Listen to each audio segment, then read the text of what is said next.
The morning was quiet, too quiet for what was about to unfold.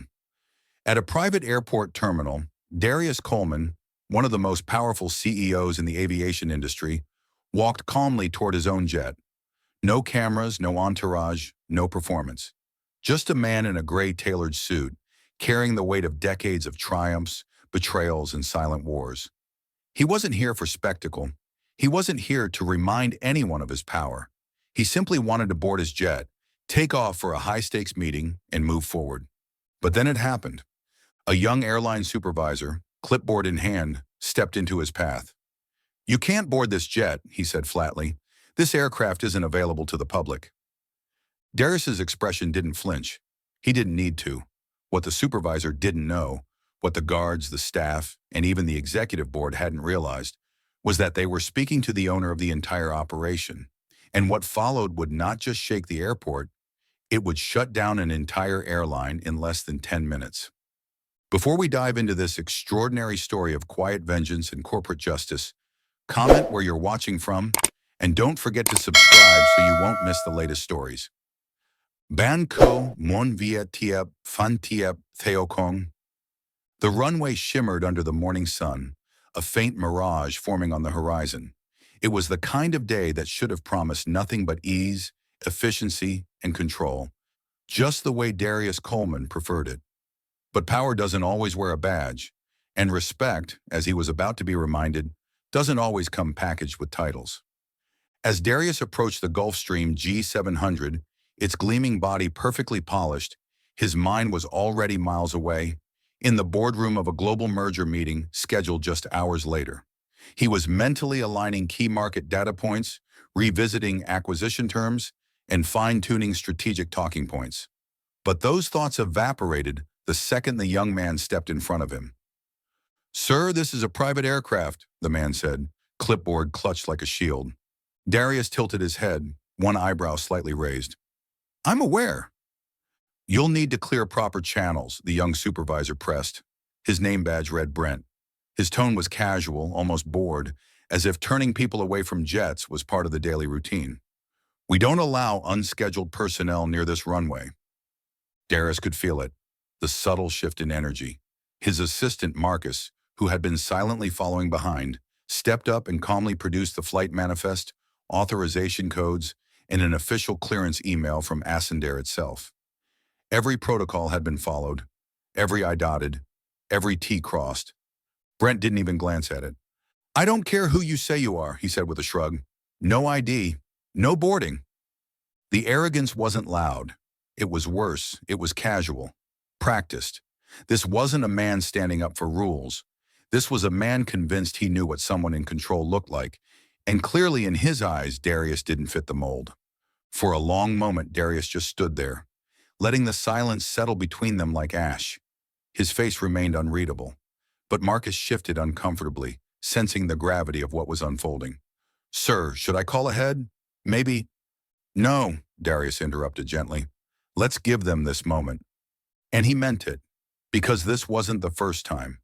He'd seen the same skepticism in hotel lobbies, luxury car dealerships, even his own company's quarterly events.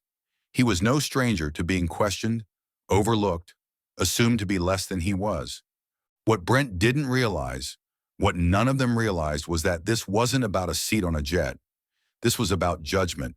It was about the split-second decision people make when they think they're in control. And it was about to cost Brent everything. "I'm calling security," Brent said with an air of finality, waving over two guards stationed nearby. "You can't be here." One of the guards approached, eyes scanning Darius with the wary calculation of someone trained to escalate without understanding the context. Marcus opened his mouth to protest again, but Darius lifted a hand. "Let it happen," he said quietly. Security flanked him. Hands hovered near tasers, not drawn, not hostile, but close enough to make a statement. Darius said nothing. His silence wasn't passive, it was calculated. He took out his phone with slow, deliberate movements and placed a single call. The phone barely rang before it was answered. "Activate the protocol," Darius said. Then he hung up. Brent blinked. "What protocol?" Darius didn't answer. He didn't need to. A black SUV rolled up near the terminal. Two men in black stepped out. Not TSA, not private guards, but something different, something higher. Their suits were tailored, their pace exact. Brent watched them with growing confusion, his grip tightening on his clipboard. His mouth twitched with an unspoken question. The question never left his lips. Inside the operations room, Director Kyle's phone buzzed. One glance and his face turned pale. Emergency shareholder override protocol activated. Code ECLIPSE. His hand trembled as he picked up the phone. Chairman, he whispered. It's done, came the voice on the other end. Shut it down. All flights. Now. But why? Kyle asked. The voice replied, cold and absolute. Because Darius Coleman just decided Asendair needs to remember who runs it. Back outside, the terminal that once buzzed with orderly precision started to glitch. Security radios crackled. Gate screens blinked. Pilots halted on the tarmac mid-checklist. And in the center of it all, Brent stood, clipboard still clutched, staring dumbfounded at the man he had just tried to throw out. What did you do? He finally stammered. Darius gave him a long, cool look. Not angry, not smug, just disappointed. I built this company, he said softly, and today you reminded me why I might have to rebuild it without people like you. Before Brent could respond, Marcus leaned in, whispering, Sir, they're locking down the runways. No planes are taking off. Good, Darius replied, eyes still on Brent. Let the world feel what it's like when someone like me finally says enough. The first domino had fallen, and Brent? He had no idea just how far the collapse would go. Inside the Asendair control tower, the atmosphere flipped from calm to chaotic in under 60 seconds. Kyle, the director of operations, stood frozen, eyes glued to the emergency code flashing across his terminal. Code Eclipse. It wasn't a drill. It wasn't theoretical. It was the nuclear option, a complete override issued only by Skylux Holdings' top shareholder. And there was only one man with the authority to invoke it, Darius Coleman. He had never used it, until now. Around Kyle, the room erupted into motion. Screens lit up in red. Automated systems began locking down flight schedules, and comms channels buzzed with confused chatter. Dispatchers shouted into radios. Tech engineers raced to override locks that were already past their reach. The smooth rhythm of one of America's most efficient private airline terminals dissolved into digital smoke and procedural fire. Sir, a junior analyst stammered, we've lost command of Gate 3 and now Gate 5. Kyle didn't answer. His mind wasn't on gates. It was on Brent, the smug young supervisor who had just cost them everything. Across the facility, Brent remained at the edge of the tarmac, staring blankly at the now idling jet he had refused to let its owner board. He still didn't understand. The confusion in his eyes wasn't about guilt. It was about disbelief, because he still thought power looked like a title and a clipboard. Brent's phone vibrated. He fumbled it open. From Kyle. Subject, immediate action required. All flights suspended. Report to the boardroom. Now. His heart dropped. In a daze, Brent walked through the terminal toward the boardroom. The once busy halls were eerily quiet. Airport staff huddled in doorways, murmuring about shutdowns and code blackouts. No one looked at Brent directly, but he could feel it, the weight of 1,000 unspoken words pressing against his back. He passed the janitor, a quiet older man pushing a mop slowly across the tile. Brent scoffed, needing something, anything, to feel superior to. Some rich guy trying to show off, he muttered, more to himself than anyone else. But the janitor didn't let it pass. You just made the biggest mistake of your life, the man said, his voice low, weathered, and certain. Brent stopped. Excuse me. The janitor shook his head and moved on, mumbling something about fools who think uniforms mean ignorance. Brent stood stunned for a moment, then pressed on, his hands clammy, his collar tightening. When he entered the boardroom, the tension hit him like a wall. Kyle was already there, pacing, sweat glistening under the room's harsh overhead light. Around the long oval table sat the senior executives, legal, PR, finance, operations, each one hunched over a tablet or frantically whispering into an earpiece. No one welcomed Brent. No one offered a seat. At the head of the room, the massive screen flickered once, then came to life. There he was, Darius Coleman, projected larger than life, framed perfectly in gray silk and steel confidence.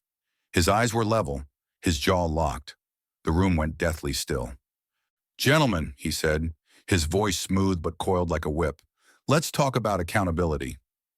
Brent swallowed. This was no longer about his job. This was a reckoning. Darius didn't rant. He didn't raise his voice. Instead, he clicked to a slide. An image of Brent holding up his hand, denying access to the runway. Then another, a screenshot of the override protocol confirmation. Then another, a list of prior complaints buried by mid-level management. "This isn't just about one man," Darius said. "This is about a system, a culture, a sickness." He looked into the camera, and it felt like he was looking into each one of their souls. "You allowed arrogance to become policy. You allowed judgment to replace protocol. You let appearance matter more than identity, and now you're going to face the consequences." Kyle stood. "Mr. Coleman." "No," Darius cut in. "Not Mr. Coleman. Not today. Today I'm not asking. I'm telling." The boardroom was a graveyard now, every face pale, every executive frozen. "I am enacting a full structural reset," he continued, "effective immediately. All flights grounded. Regional management dissolved. Executive staff placed under review. Brent flinched. "You are dismissed, permanently." There was no protest, not even a word. Darius kept going. "This isn't about revenge. It's about standards. This is how Skylux operates. With clarity, with dignity, with the kind of discipline that doesn't wait for lawsuits or exposés to do the right thing." He paused, his gaze sweeping the room. "You failed.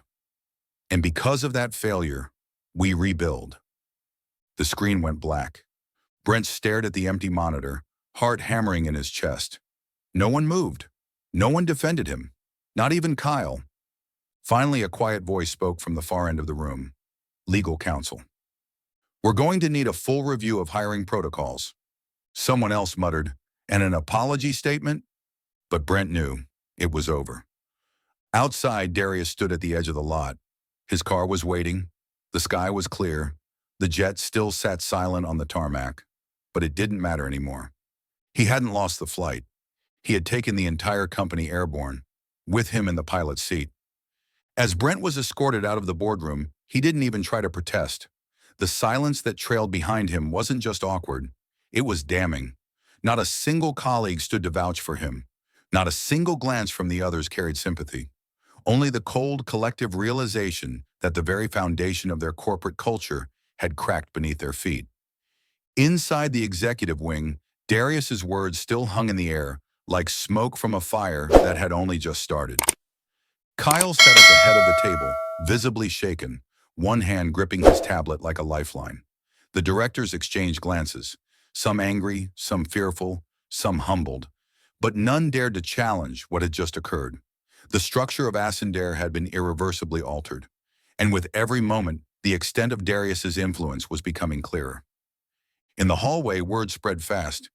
The janitor, the same one Brent had scoffed at minutes earlier, stood quietly beside a vending machine as two interns passed by, whispering, "Did you hear? Coleman just shut it all down.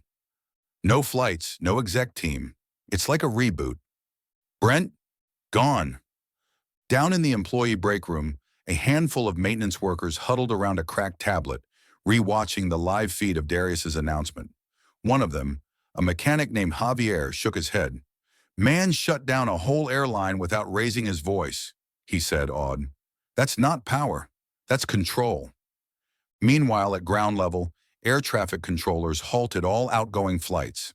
Pilots were rerouted back to the tarmac. Lounge attendants began clearing complimentary trays without explanation. The customers knew something was wrong, but they didn't know yet how deep the fracture ran. And that was exactly what Darius wanted. He hadn't done this to make headlines, though headlines were inevitable. He'd done this to awaken a system too long asleep, complacent in its own privilege, insulated from the consequences of its ignorance. Back in the boardroom, Kyle finally spoke. His voice was soft but steady. "We enabled this," he said, looking not at his colleagues, but at himself. We let our frontline staff operate on assumptions. We gave them power without education, judgment without guidance. One of the finance VPs scoffed. So what are we supposed to do? Let every mistake become a courtroom? No, Kyle said firmly, eyes flashing with clarity. We changed the rules that allowed the mistake to happen in the first place. Murmurs rippled through the room. Some nodded. Others frowned. But Kyle was already typing on his tablet, initiating a company-wide review of hiring practices. Drafting a memo titled, "Bias isn't a training issue, it's a culture issue." Outside, across the Skylux Holdings network, staff in other cities were receiving the first ripple of what had just occurred. Emails bearing the subject line, "Urgent Culture Reset," began hitting inboxes in Boston, Miami, Denver, San Diego. Darius had planned for this to go far beyond Asendair. This wasn't just about a jet or a runway or even Brent. This was a message broadcast through every layer of the organization. Assumptions have consequences, and from now on they would be answered with action, not excuses. At the terminal coffee kiosk, a barista named Aisha, who had seen Darius being denied access just an hour before, recalled the quiet dignity with which he'd handled it. No yelling, no posturing, just a calm stare and a phone call. She stirred her coffee slowly and turned to her coworker. You ever seen a black man walk into a room and shift everything without even raising his voice? Her coworker, a white woman in her 40s, looked down. I didn't realize who he was, she murmured. I assumed. That's the problem, Aisha replied softly. Elsewhere, Lisa, a senior flight attendant who had worked for the airline for 19 years, stood by the windows watching the grounded jets shimmer in the sun. She didn't need a memo to understand what was happening. She'd lived it. She had seen too many Darius Colemans, black men, women, immigrants, veterans, treated as threats until proven otherwise. She had stayed quiet too long, but something about today felt different. A new air, a crack in the silence. She took out her phone and opened the employee portal, submitting a report not just about Brent, but about 3 other supervisors she'd seen play the same game of gatekeeping. And for the first time in her career, she believed someone might actually read it. That belief, that subtle, powerful shift, was what Darius had hoped for all along. This wasn't about burning the company to the ground. It was about setting a new cornerstone, a new definition of professionalism, one that wasn't measured by appearance or pedigree, but by presence, truth, and humanity. Later that afternoon, Darius received a short message from the chairman of the board. The reset has begun. We hear you. We see it now. Thank you. Darius didn't reply. He didn't need to, because something deeper than fear had taken root in the halls of Asendair. It was respect, and for the first time in a long time, it wasn't tied to a title or a suit or a last name. It was tied to actions, to standing still in the face of disrespect and still walking out with your head high, to letting the system see itself in the mirror. The storm had passed, but the wreckage was still being documented. By morning, Asendair's legal team had already begun compiling internal emails, security footage, and employee witness statements. Not to protect themselves, but because Darius Coleman had made one thing crystal clear. This time, there would be a record. Every incident, every bias, every misstep that had been allowed to fester in silence would now be preserved in writing, reviewed, and held to account. Darius wasn't interested in hearsay. He was interested in evidence. He wanted the system to indict itself, quietly, clinically, without the usual corporate denials that turn truth into fog, and he was getting exactly what he wanted. At 9:30 a.m., a secure email server was opened exclusively for whistleblowers within the airline.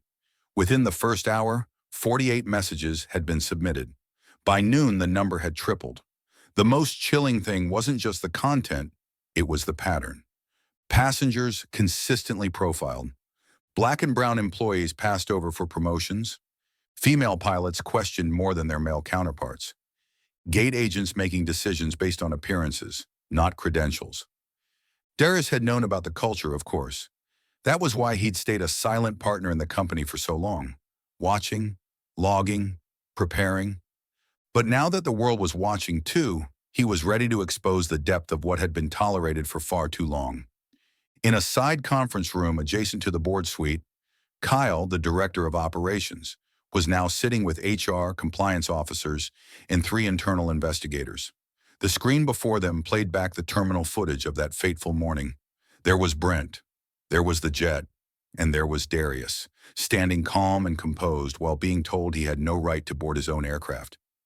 The room was silent as Brent's voice echoed through the recording. "I don't care who you say you are." The investigators didn't flinch. They simply wrote it down, time-stamped it, logged it. Another clip showed Marcus, Darius's assistant, offering documentation. Brent pushing it aside. "I'm not looking at that."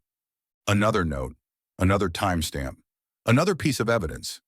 Kyle leaned back, his hands shaking slightly as he processed what was now undeniable. This wasn't a misunderstanding. This was systemic. He remembered something Darius had said during the board call the night before.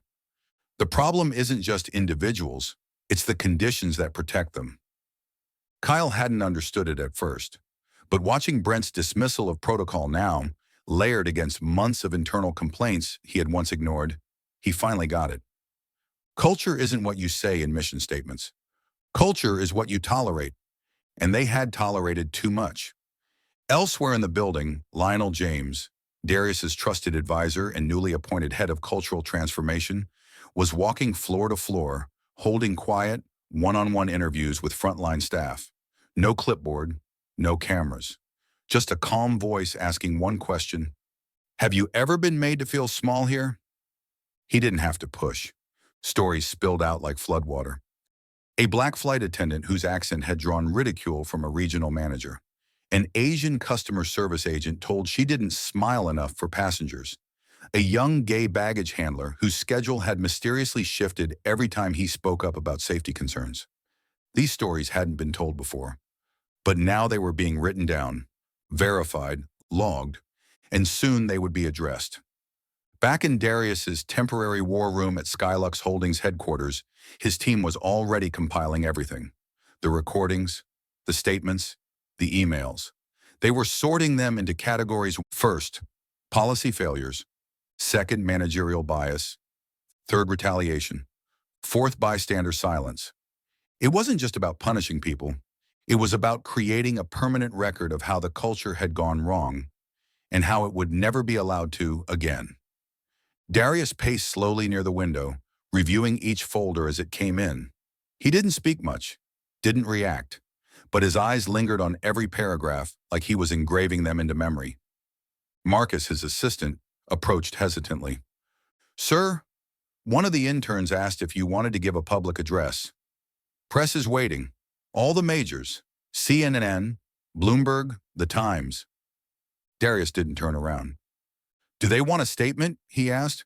"Or do they want a show?" Marcus paused. "A show, most likely." "Then they'll wait," Darius replied coldly. "We're not here to entertain." His voice softened slightly. "I don't need applause. I need structure. I need documentation. I need truth. Unfiltered. Unedited." He turned to Marcus. "You know what's louder than outrage?" Marcus shook his head. "Paperwork," Darius said. "Paperwork with names, dates, proof, and action. That's what creates legacy." And outside at terminals across the country, quiet shifts were beginning. At Asendair's Miami hub, a black female pilot walked into the employee lounge and received 3 nods and 1 apology from staff who had previously never acknowledged her. In Seattle, a supervisor who had once ignored 3 harassment complaints was now undergoing a surprise audit by Skylux auditors. And in Des Moines, a young Latina receptionist took out her phone during a break and submitted a 2-page letter to the whistleblower server, describing a culture she'd feared would never change. She ended the email with 5 words: "Maybe now someone will listen." She was right, because now someone was. At exactly 2 p.m., the boardroom at Asendair headquarters was sealed. No one entered late. No one left early. The glass walls, usually symbolic of transparency, now felt like barriers, holding in the heat of consequence. At the head of the table sat Darius Coleman, flanked by 2 legal advisors, and Lionel James, now head of cultural transformation. Across from him, Brent, Kyle, the board chairman, and 5 senior executives, all looking as though they'd aged 5 years since sunrise. Darius didn't speak at first. He let the silence pull the room into gravity. No phone buzzing, no side glances. Just the low hum of breath and dread. Then he placed a single black folder on the table and pushed it forward with one finger. Inside, time-stamped surveillance footage, printed transcripts, witness statements, and a breakdown of every complaint ignored in the last 3 years. "Gentlemen," he said, his voice low but piercing, "this is not an intervention. It's a confrontation, with facts." He turned his gaze to Brent, who shifted in his chair. "This began with one man trying to deny me access to something I built, but it ends here, with all of you." Brent opened his mouth to speak, but Kyle subtly shook his head. Now was not the time. "You said, 'I don't care who you say you are,'" Darius continued, quoting Brent word for word. "And in doing so, you said it to every person who's ever been dismissed, doubted, or erased because someone like you didn't like how they looked, talked, or walked." Brent's face flushed red. He glanced at the chairman for backup. None came. Darius stood, not for dramatics, but for control. "I'm not going to fire you in this room," he said. "That's too simple, too performative, and I'm not here for performance." He turned to the board. "I'm here for reform." The chairman leaned forward, his voice gravelly. "Darius, we've cooperated. We've admitted error. What else are you asking for?" "Truth," Darius replied. "And truth isn't just apology, it's change." He placed a second folder on the table, this one heavier. "This," he said, "is a restructuring plan. Department by department, manager by manager, a complete overhaul of your leadership framework, from HR to operations to compliance." Kyle paled. The plan outlined not only demotions and realignments, but the removal of 5 directors and the suspension of 6 mid-level managers pending formal investigation. "You'll note," Darius said, "that I'm not proposing replacements from outside. Yet." Brent finally spoke, his voice cracking. "So, what? We're just erased?" Darius looked at him, calm. "Number, you're given a choice. Own what you did, stay and rebuild, or step down, and I'll ensure someone better steps in." Brent's jaw tightened. "This is humiliation." "No," Lionel interjected, his first word since the meeting began. "This is accountability. Humiliation is what you delivered to passengers, staff, and even your own shareholders by treating this company like a club instead of a public trust." Brent didn't respond, because there was nothing left to say. The confrontation didn't end there. Darius moved through every layer of the organization over the next 48 hours, one department at a time, not shouting, not threatening, just presenting facts, then delivering consequences. In the customer relations wing, 3 employees who had doctored complaint logs to protect Brent were placed on leave. In HR, a director who had buried 6 misconduct reports under low priority was removed. And in operations, Kyle was offered a deal: full cooperation in rewriting internal policy or resignation. He chose cooperation. "I didn't know it was this bad," Kyle had whispered. Darius had stared him down. "You didn't look." By the end of the week, 32 terminations were finalized, 14 suspensions issued, and the entire Ascendare training module scrapped. In its place, a new onboarding program designed with real human experience. It began with video testimonials, not from actors but from real employees, speaking plainly about the moments they were made to feel invisible. And in each training session, a screen would play a clip of Brent saying, "I don't care who you say you are," followed by Darius's calm response, "That was your first mistake." Then came the press conference. Not from Darius, but from the board itself.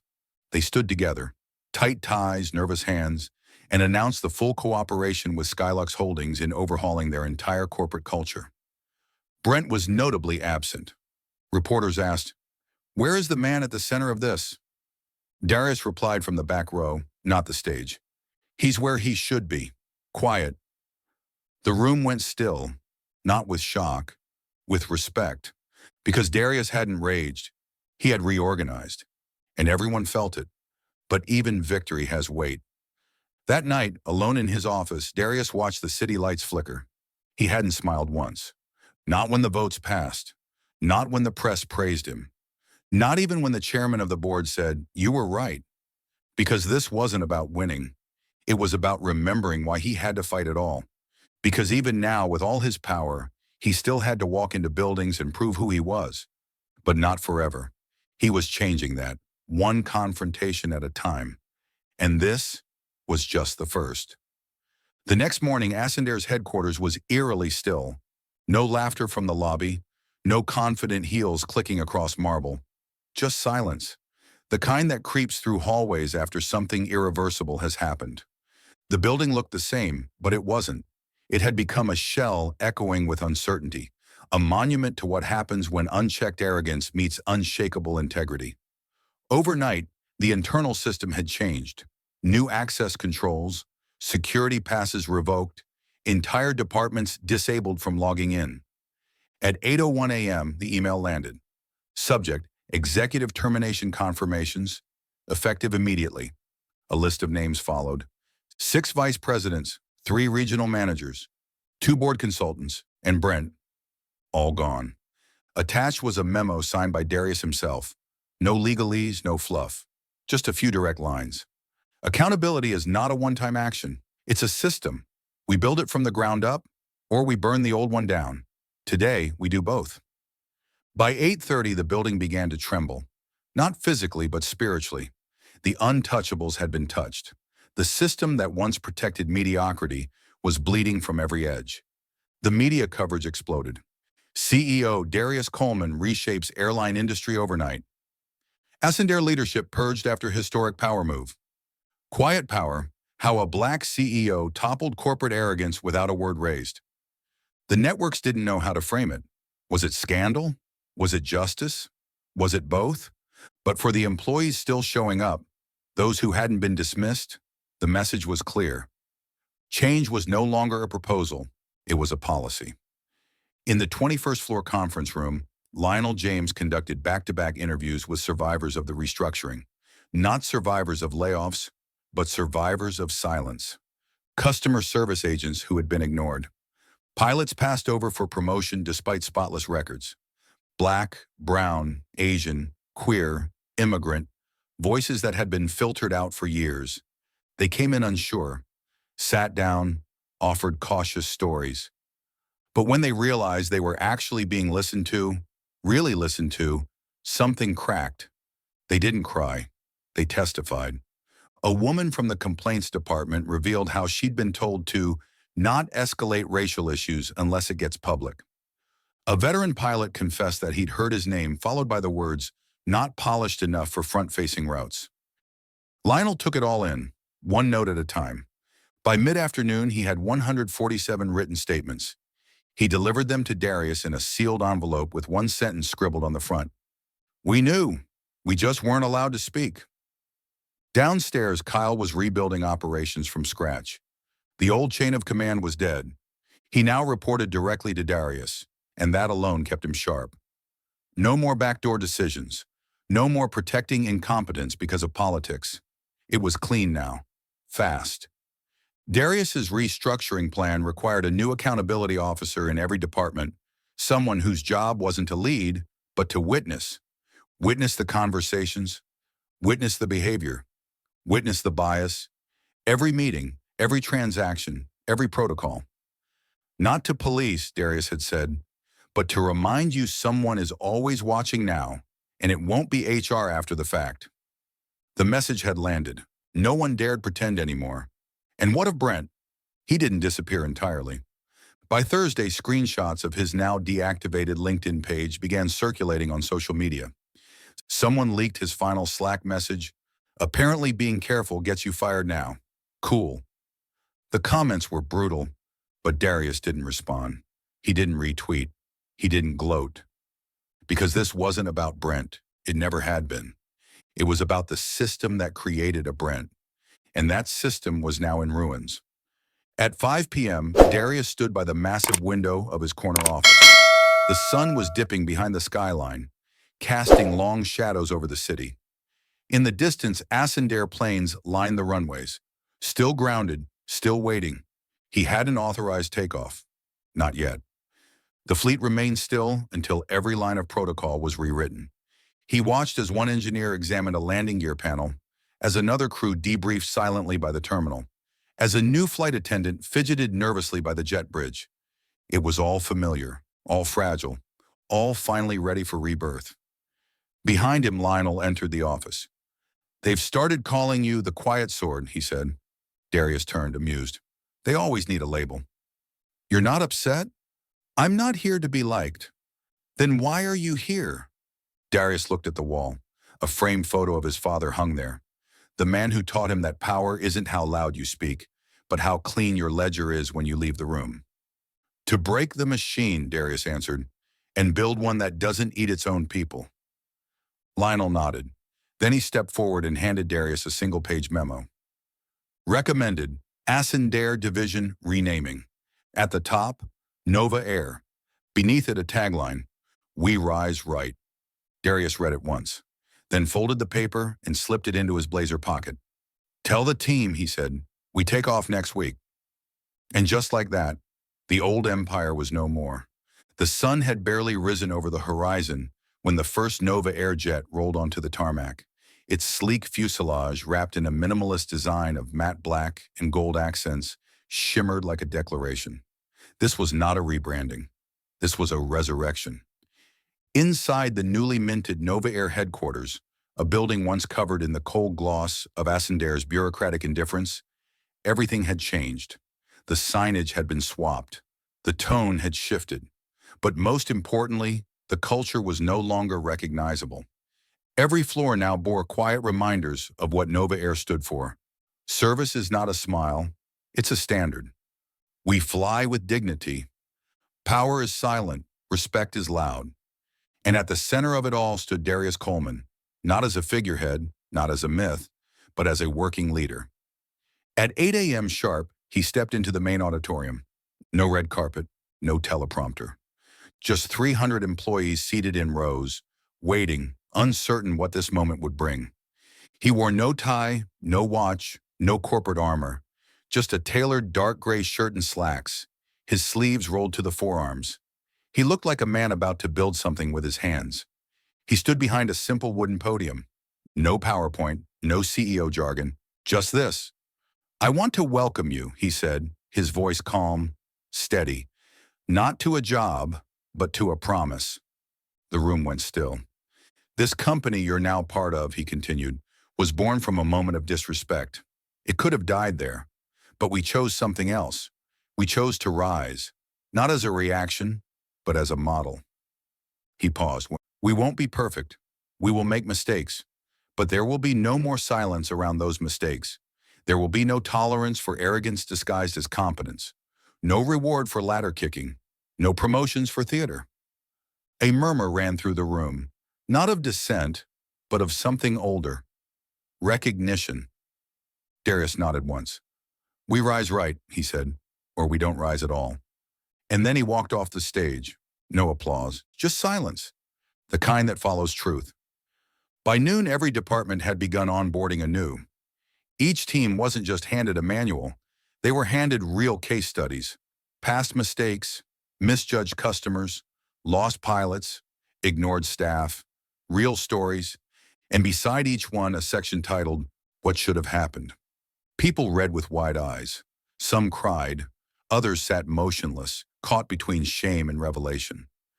A training officer in HR, a woman named Adriana Torres, wept quietly after reading about how a ground crew member had been fired for insubordination after reporting racist slurs in a hangar bathroom. No investigation, no interview, just an exit email. Adriana had never known. She had processed the exit paperwork herself. Now she was rewriting that exit template line by line. "This won't happen again," she whispered, her voice cracking. It wasn't just a training module. It was confession and correction in one. At 3:17 p.m., the first Nova Air employee was formally promoted. His name was Jamal Ellis, the same man who had once watched Darius be escorted from his own jet while standing in a guard's uniform, forced to pretend he hadn't seen anything. But Jamal had seen everything. He had whispered to Darius, This place always does this. And Darius had remembered. Now Jamal stood at the top of the executive mezzanine, newly appointed director of ground operations. His speech was short. I was a security guard last month, he said. People called me sir, but never looked me in the eye. Today they handed me a badge with a new title. But that's not what matters. What matters is the next person who looks like me won't need to be invisible to be promoted. The room went quiet. Then someone started clapping. And the whole floor followed, not because he asked for it, but because he earned it. In the executive suite, Darius watched the footage from a corner monitor. He didn't smile. He breathed. For the first time in weeks, he exhaled without tension. Jamal's words had hit harder than any speech he could give. That was the point. This company would not be built on Darius's back. It would be built on belief in people like Jamal, like Adriana, like the anonymous names who had stayed, hoping one day the tide would turn. The tide had turned. Now came the work of learning to swim in it. At dusk, as the first Nova Air flight prepared for takeoff, Darius stood by the runway beside Lionel and Marcus. The plane's engines hummed, the final checklist ticking down on the comms channel. We did it, Marcus whispered. No, Darius replied. We started it. He looked at the aircraft, then back at his team. When that plane goes up, he said, our name will fly with it. Our values will fly with it. Our past won't. They stood in silence as the plane gathered speed. Then, with a surge of grace, it lifted off. Not just a flight, a statement. And somewhere in the tower, a controller's voice came through the comms, steady and reverent. Nova 1, you are clear for ascent. The next morning, the headlines had not cooled. Every business publication, leadership blog, and industry podcast buzzed with the story of Nova Air. Not for its launch, but for its mission. CEO grounds entire airline over power abuse. Darius Coleman sets new corporate standard. Not revenge reform, how one black man flipped the boardroom. But Darius Coleman wasn't reading any of it. He was in Houston, unannounced. He had landed quietly the night before and checked into the hotel under an alias. He didn't need attention. He needed clarity. The Houston Ascendare branch had been one of the first to dismiss employee complaints. Now it would be the first to face them. At 8:45 a.m., Darius walked through the side entrance of the regional terminal. No entourage, no press, no grand statements. Just him, in jeans, a charcoal zip-up jacket, and silence. He walked past the ticket counters, past the waiting lounge, and straight into the break room where 8 employees sat with coffee and cautious laughter. When he stepped in, they stopped talking. Eyes darted. One woman stood up slowly. Can we help you? Darius simply nodded. My name is Darius Coleman, he said. I used to be your shareholder. Today I'm your CEO. The silence cracked like glass. Mugs froze midair. Jaws tightened. He didn't wait for introductions. I'm not here to fire anyone, he continued. I'm here to listen, but only if you're willing to speak. It took a moment. Then a hand rose, then another, and another. Within minutes, the air was filled with truth. A customer service rep recalled being told to speak less confidently so customers wouldn't think she was aggressive. A gate agent described how complaints about racist remarks were routinely lost in the shuffle. A black mechanic, eyes glassy, whispered, I was written up for poor attitude the same week I caught a white tech sabotaging an aircraft inspection, and nothing happened to him. Darius didn't interrupt. He wrote, page after page in a leather notebook. He didn't type. He didn't record. He wrote it down, like history, like evidence, like a promise to never forget it again. When they finished, he stood. You shouldn't have had to live like ghosts in a place that needed your brilliance, he said, but from today forward, no one will have to. And then he left, without a press release, without a camera crew. He didn't need applause. He needed accountability. Back in Atlanta, something else was unfolding. The former Ascendare board, now sitting under suspension review, was being summoned, not to testify, to witness. They arrived at the new Nova Air Conference Center expecting a war room. What they found was a gallery. The main wall bore an exhibit, The Cost of Arrogance. It was stark. frames of real employee exit letters, scans of ignored complaints, anonymous quotes carved into the walls. I asked for fairness. I got silence. They said I didn't smile enough. My son had just died. I never wanted revenge. I wanted eye contact. The board members stood in silence. Some shifted, some stiffened, others paled. And then Darius stepped out from the wings. No stage, no spotlight, just floor-level eye contact. You don't lead a company by quarterly graphs, he said. You lead it by human patterns. You don't ignore those. You don't bury them in legal disclaimers. He turned toward the exhibit. You walk into the room where they live, and you stay long enough to feel the weight of what you allowed. Someone muttered, "This isn't necessary." Darius turned slowly. "It's not comfortable," he said. "There's a difference." Another man, older, whispered, "This was never our intention." "No," Darius replied. "Your intention was to keep climbing, and on the way up, you stepped on people you never bothered to look down at." The room went still again. Then Darius spoke the three words that made them all flinch. "You built this." Not the company, the damage, the fear, the system where Brent thought he had authority and Jamal didn't. The system where Kayla assumed Vanessa couldn't own a hotel. The system where people like Darius needed a clause, a title, and a shutdown order to be heard. "You built this," he repeated, "and now you will rebuild it." He handed each board member a packet, a reading assignment, a requirement, not to check boxes, but to feel shame, real shame, the kind that reforms, the kind that leads to truth. Later that day, Marcus stepped into Darius's office. "They've begun the compliance walkthrough," he said. 32 airports are now using the Nova Equity Protocol." Darius looked up from his desk. "No ceremony?" Marcus shook his head. "Nope, just action." Darius leaned back in his chair, letting the quiet settle. Then he said, "Good. Let them feel the shift in silence." Outside the window, a Nova Air jet cut through the sky. It didn't scream, it soared. A reminder. That real leadership isn't thunder. It's the gravity beneath it. At dawn, Darius Coleman sat in the main conference room of Nova Air, his new airline, born from the ashes of Ascender. On the wall, a digital screen listed the first official flight scheduled to launch that day. A day of rebirth. A day that would redefine the meaning of leadership and legacy. Everything in this room reflected a new standard. The redesigned boardroom table no longer reinforced hierarchy, it encouraged collaboration. The employee monitoring system didn't just measure performance, it tracked empathy, cooperation, and cultural impact. There were no more corporate platitudes. Everything had to be real, real like the lessons Darius had carried his entire life. In his hand was a handwritten letter from a former Ascender employee, someone who had watched the collapse from the inside.